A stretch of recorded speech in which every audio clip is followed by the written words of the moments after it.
श्री गणेशाय नमः। आश्रो शिव शंकर महादेव जो धुनीवारो सहाय। श्रीमद् भगवत गीता अथ पंचदशो अध्याय पुरुषोत्तम योग। श्री परमात्मने नमः। श्लोक संख्या 11। यतन्तो योगिन शयनम् पश्यन्ति आत्मनि अवस्थितम् यतन्तो अपि अकृत आत्मनो नैनम् पश्यन्तः चेतसः यथवादित्यगतम् तेजो जगत भास्यते अखिलम् यत्र चन्द्रमसि यचाग्नो तत तेजो विधि मामकम् घामाविश्च भूतानि धारयामि अहम् ओजसा पुष्पाणि चौषधि सर्वाः सोमो भूत्वा रसात्मकः अहम् वैश्वानरो भूत्वा प्राणिनां देहमाश्रितः प्राणोपान समायुक्ताः पचाम्यन्नं चतुर्विधम् सर्वस्य चाहं हृदि सन्निविष्टो मतः स्मृतिर्ज्ञानम् अपोहं च वैद्यश्च सर्वैर्महमेव वेद्यो वेदांत कृदेव देव चाहम् वेदांत कृद्वेद विदेव चाहम्। ओम तत्सत। ओम तत्सत। और जो सबसे मुख्य श्लोक सदगुरुदेव ने बताया कि ममे वांशो जीवलोके जीवभूत सनातन। हम सनातन काल से उस भगवान के अंश हैं, लेकिन किस रूप से उनके अंश हैं, कैसे अंश हैं। जैसे सूरज भी आपके पास 1000 रुपए, उसमें से मैंने 100 रुपए निकाल लिए तो वो उसका अंश हुआ ना, मतलब मैंने उसी में से ही निकाला। तो हम भगवान के अंश हैं। किस अर्थ से उनके अंश हैं? क्वालिटेटिवली हम उनके अंश हैं। अब दूसरी बात हमें ये समझनी होगी, जो भगवान ने शरीर छोड़ने पर एक बार जो भी ये टॉपिक चल रहा है कि जब शरीर छूटता है, जैसे एक एग्जाम्पल दे हम, एक होता है घटाकाश, एक होता है महाकाश। आकाश उसी का मतलब आकाश के 2 टाइप बताए गए, एक घटाकाश एक महाकाश। महाकाश मतलब जो सर्वत्र है, जो सब जगह फैला हुआ है, और घटाकाश मतलब क्या, जो सीमित हो गया। जैसे देखो ये मेरे पास सामने खाली बॉटल, अब इस पे पानी तो नहीं है, तो क्या है इसके अंदर? स्पेस। साइंस कहता है ना, साइंस भी मानती कि कुछ नहीं है, मतलब वहां क्या है? स्पेस, आकाश तत्व है। तो जब कोई भी घड़ा है, जैसे मटका है, वो खाली है, उसमें पानी नहीं है, लेकिन उसमें आकाश यानी स्पेस तो है। वो घड़ा फूट गया, टूट गया, तो वो जो उसके अंदर स्पेस था, अब वो बाहर उस पे मिल गया। अब आप कहोगे क्या कि ये घड़े का आकाश था, घड़े का स्पेस था, और ये बाहर का स्पेस था। वो तब तक था जब तक वो घड़ा था। जैसे हमने इससे पहले भी उदाहरण लिया था कि हम हरिद्वार गए, गंगा नदी में स्नान किया, और हमने एक घड़े में थोड़ा सा गंगा जल ले लिया, ये मैं अपने घर ले जाऊंगी। अब आपने रखा, कोई आया, मान लो किसी का ध्यान नहीं गया, वो घड़ा टूट गया और वो पानी बहता हुआ गंगा में वापस मिल गया। अब जब तक वो पानी गंगा जल घड़े में था, तब तक तो हम ये दावा कर रहे थे कि ये मेरा है, ये मेरा गंगा जल है। लेकिन जैसे ही वो गंगा जल उस गंगा नदी में प्रवेश कर गया, तब तुम कैसे कह सकोगे कि ये मेरा गंगा जल है? वो तो उसमें मिल गया। तो ऐसे ही जब तक ये शरीर रूपी घड़ा है, जब तक हम इसमें हैं, तो लोग दावा कर सकते हैं ये मेरा है। लेकिन जैसे ही वो जो तत्व था, जो भगवान का अंश था, आया था भगवान से ही, अब वापस उसी में चला गया, तो अब आप उसको वापस नहीं बुला सकते। अब किस रूप में दावा करो?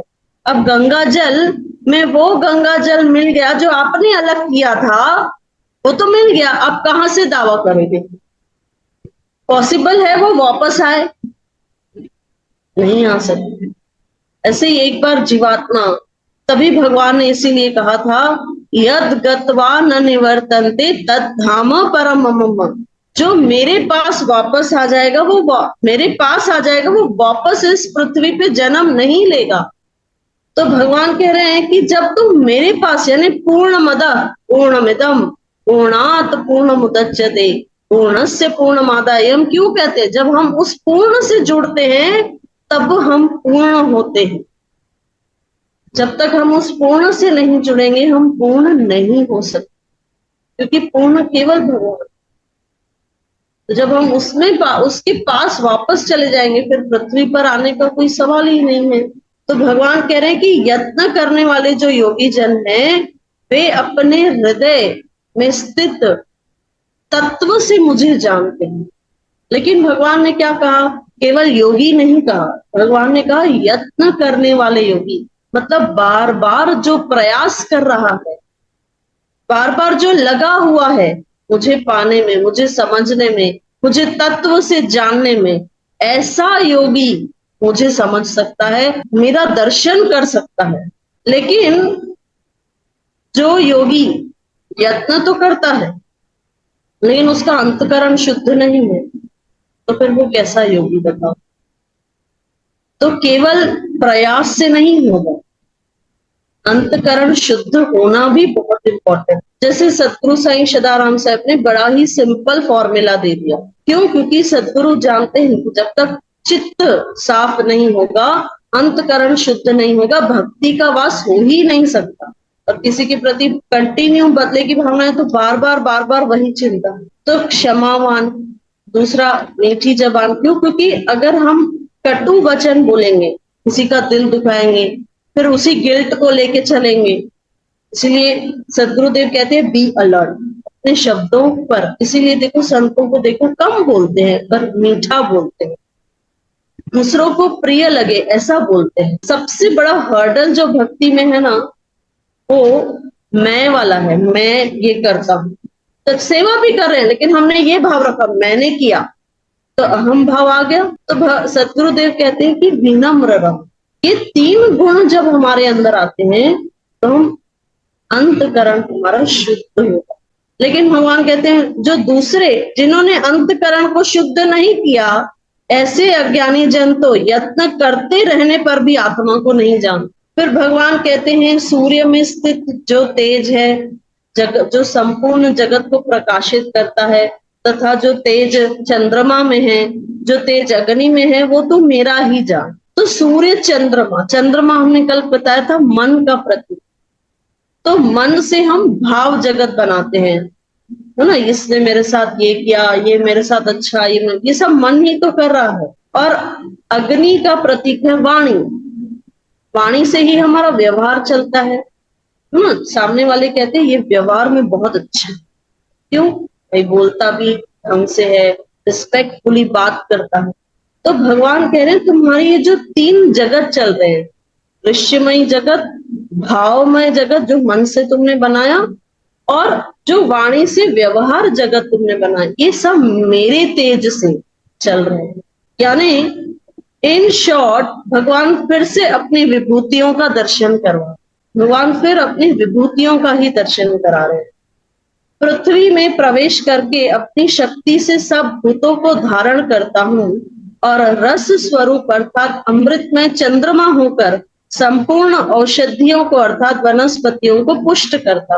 तो पृथ्वी से हमें क्या सीखना है? भगवान ने ये कह दिया कि पृथ्वी में प्रवेश किया, और सबसे सुंदर भाव देखो, अगर भगवान कह रहे हैं कि पृथ्वी को धारण मैंने किया और उसी पृथ्वी पर हम रह रहे हैं, तो इनडायरेक्टली हम भगवान की गोद में ही हुए ना। जैसे एक जो माँ गर्भ धारण किए रहते, तो जब 7वां 8वां महीना होते तो साधारण भाषा में हम कहते हैं कि बच्चा लात मार रहा है, तो बच्चा एक्चुअली एक्टिविटी कर रहा होता है, हिलता डुलता है, तो माँ को लगता है बच्चा लात मार रहा है। तो उस समय माँ क्रोधित नहीं होती, उस समय माँ प्रसन्न होती है, उसके चेहरे पर मंद मंद मुस्कान आती है, वो उस फीलिंग को एंजॉय करती है। तो ऐसे ही हम सब पृथ्वी माता के बच्चे हैं। अब पृथ्वी माँ कौन है? वो भी तो भगवान का एक ऐश्वर्य है। तो तभी भी पृथ्वी माँ पलट के गुस्सा नहीं करती, जानती है ये सब मेरी संतान है। तो भगवान कहते हैं, पृथ्वी से तुम तितिक्षा सीखो, सहन करने की शक्ति सीखो। चंद्रमा से फिर क्या सीखो? चंद्रमा पोषण करता है। भगवान ने कहा ना, चंद्रमा में मैं वनस्पत अमृत रूप में उस वनस्पतियों का, उन औषधियों का क्या करता हूँ? पोषण करता हूँ। तो पोषण करने की शक्ति जो चंद्रमा, भगवान कह रहे हैं, जो अहम वैश्वानरो भूतवा प्राणी नाम देहम आश्रित, मैं ही सब प्राणियों के शरीर में स्थित रहने वाला प्राण और अपान से संयुक्त वैश्वानर अग्नि रूप होकर 4 प्रकार के अन्न को पचाता हूँ। तो 4 प्रकार के अन्न यानी जो चबाकर, जो निगलकर, जो पीकर, जो चाटकर खाए जाते हैं, अलग अलग उसके डिवीजन किए गए। लेकिन ये भी अगर पचते हैं तो ये किसकी शक्ति से हो रहा है? उस भगवान की शक्ति। तो अन्न पचाने की जो क्रिया है, जो अग्नि है, भगवान कह रहे हैं वो मैं हूँ, वैश्वानरो भूतवा। तो कुछ भी हम अपने आप करने में समर्थ नहीं, फिर हम किस बात का अहम रख के बैठे। फिर आगे भगवान अंतिम जो 15वें श्लोक में भगवान ने, जो आज का अंतिम श्लोक है, भगवान कह रहे हैं कि मैं तुम्हारे हृदय में स्थित हूँ। एड्रेस दे दिया। कहाँ ढूंढोगे? कहीं और नहीं, कहीं बाहर नहीं, मैं तुम्हारे अंदर ही बैठा हूँ। मैं ही सब प्राणियों के हृदय में अंतर्यामी रूप से स्थित और अपोहन होता है, और सब वेदों द्वारा मैं ही जानने योग्य हूँ, तथा वेदांत का कर्ता और वेदों को जानने वाला भी मैं हूँ। वेद कहाँ से आए? वेद कहते हैं भगवान की श्वास से। तो वेद वहीं से आए, पर वेदों से जानने योग्य कौन है? भगवान कह रहे हैं वो भी मैं हूँ। स्मृति याद रह गया, वो भी भगवान की शक्ति। याद नहीं रहा, भूल गए, वो भी भगवान की शक्ति। दोनों ही भगवान की शक्तियां। जो भी डायलेक्टिक्स होंगे सब भगवान के ही है। छाचवा साहिबत जी जाहिर सच्चाई, आ शान सतगुरु आत पोए गणती न काईया, शान मुर्शिद आत पोए गणती न काईया, या राज जी गाल संगत के बुधाया मां, रोज ते जागी तवे ही गाया मां, ओ सतगुर जे दर्जी दीवानी आया मां, रोज ते जागी तवे ही गाया मां।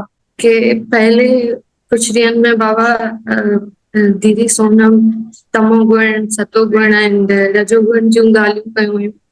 त जंहिंमें उन्हनि चयो हुयो तमोगुण लाइ कि कुझु अहिड़ा मतिलबु भगत हूंदा आहिनि या कुझु अहिड़ा माण्हू हूंदा आहिनि जेके चवंदा आहिनि कि मतिलबु अवॉइड कंदा आहिनि मंदिर वञणु, या मतिलबु उहे चवंदा आहिनि असां मंदिर न वेंदासीं। त मां ऑब्ज़र्व कयो आहे कि काफ़ी माण्हुनि खे जेके भले उहे मंदिर न वेंदा ऐं लॻंदो आहे कि हा उन्हनि खे पूरो ज्ञान आहे, त पोइ बाबा छा उहो कॉन्सिडर थींदो कि असां उन्हनि खे तमोगुण में रखूं? ठीक है, शाबाश। तो अनेक ॼणा मंदिर वञी करे बि मंदिर न वेंदा नी, पर अनेक ॼणा मंदिर न वञी करे बि मन जे अंदर वेंदा नी, न समझी वई न? स्वार्थ सां वेंदा नी मंदिरनि गुरुद्वारनि में, आस्थाननि ते ॾेखाव जे लाइ वेंदा नी, सिर्फ़ मथो टेक जे लाइ वेंदा नी। न शब्द वाणी सां मतिलबु आहे, न कंहिं ज्ञान सां मतिलबु आहे, न शेवा सां मतिलबु आहे। ऐं अनेक उहे आहिनि जेके भले मंदिर न वञनि, सात्विक भाव वारा, सुठी रहणी करणी वारा, पंहिंजे कम खे ईमानदारी सां करण वारा। तव्हां सभु दूर आहियो, ॾाढो परे आहियो, पर साम्हूं आहियो, दिलि सां जुड़ियल आहियो ऐं सुठे खान पान वारा हूंदा नी। त हर किस्म जा जगत में इंसान आहिनि। ओम सर्वे भवन्तु सुखिना, सर्वे सन्तु निरामया, सर्वे भद्राणि पश्यन्तु, मा कश्चित् दुःख भाग् भवेत्। ओम पूर्णमदः पूर्णमिदं पूर्णात् पूर्णमुदच्यते, पूर्णस्य पूर्णमादाय पूर्णमेवावशिष्यते। ओम शांति शांति शांति। ओम।